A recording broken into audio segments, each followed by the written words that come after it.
SBMM is horrible, and here's why. In the digital arena, we step into the fray, where ones and zeros dictate who will slay. Skill-based matchmaking, they call it fair, but it's a double-edged sword, a nightmare we bear. The code scans our stats, dissects our play, calculates our worth night and day. No more casual lobbies, no room to breathe. We're pawns in this game, caught in SBMM's weave. Oh, the horrors of SBMM, they haunt our screens as we fight tooth and nail, chasing elusive dreams. Once we soared freely, now we're shackled tight in this algorithmic prison where fun takes flight. Gone are the days of random encounters. Now it's sweat-soaked battles, heart rates like mountaineers. The noobs face the pros, a David and Goliath plight, while the algorithms smirk, reveling in our fight. We yearn for variety, for chaos unbridled, but SBMM's grip tightens, our spirits defiled. ELO ratings and hidden MMRs, they dictate our destiny, leaving us scarred. We yearn for variety, for chaos unbridled, but SBMM's grip tightens, our spirits defiled. We scream at the heavens, let us break free, but the servers remain silent, indifferent as can be. Our KD ratios, our win-loss streaks, they're etched in binary, our souls they seek. So raise your controllers, rebel against the lines, for beyond the matchmaking matrix, true gaming shines. Let's reclaim the joy, break these digital chains, and remind the world that pixels can't measure our flames. It's like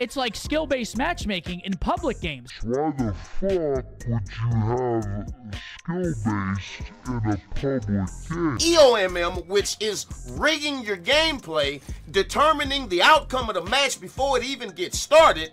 And in order for EOMM to work and for everybody to be so-called happy, they have to have you blind and ignorant to the fact that it even exists. SBMM has been a topic of intense discussion within the gaming community, particularly in games like Call of Duty. It's a matchmaking system that aims to balance matches by grouping players of similar skill levels together. While some people agree with the change in matchmatching, others argue that it can lead to frustration and less variety in gameplay. People in agreement with the SBMM changes argue that it ensures fair competition and prevents new or less skilled players from constantly facing off against highly experienced players. However, most of the community could argue that SBMM raise several concerns, leading to longer queue times, especially for high-skilled players. Also, it could discourage players from experimenting with different playstyles or loadouts as they fear being placed in tougher lobbies. Most people miss the random lobbies and the unpredictable wide range of opponents that made the matches more exciting. The developers, on the other hand, want to retain player engagement by providing competitive matches. On the other hand, they must consider the overall player experience, including accessibility and variety. The developers feel like the impact of SBMM is crucial to maintain trust with the player base. To enhance SBMM in Call of Duty: 1. Ranked and casual modes. Ranked mode. Introduce a separate mode where players can be matched based on their skill level or rank. This would cater to competitive players who seek challenging matches. Casual. Quick play mode. Create an unrated casual mode without SBMM.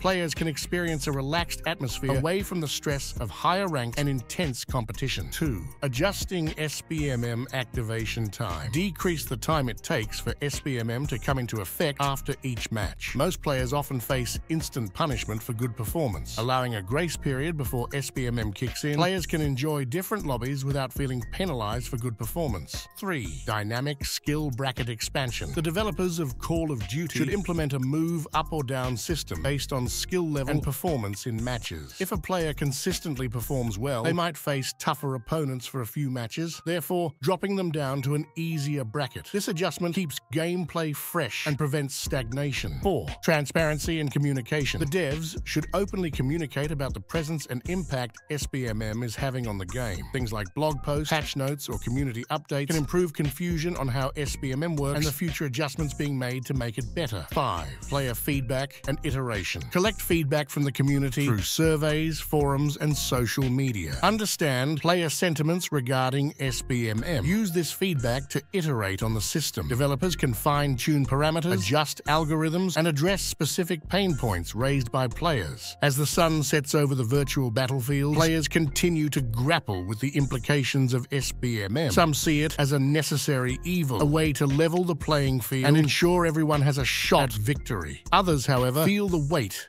of its algorithmic judgment, the pressure to perform, the relentless sweatiness of the lobby. In the end, Perhaps SBMM is like a double-edged sword, honed by the game's creators to maintain equilibrium. It sharpens our skills, pits us against worthy opponents, and occasionally frustrates us to no end. But it also keeps the game alive, a delicate dance between fairness and challenge. So, as we reload our metaphorical weapons and dive back into the fray, let's remember that SBMM isn't just about stats and rankings. It's about camaraderie, shared victories, and the thrill of overcoming adversity. Whether we curse it or embrace it, SBMM is woven into the fabric of our gaming experience, a constant companion in the war-torn landscapes of Call of Duty. And who knows, maybe, just maybe, the next lobby will be the one where we rise above, where our KD ratio soars, and where victory tastes as sweet as a hard-earned banana after a grueling match. This is King Tut. Goodbye.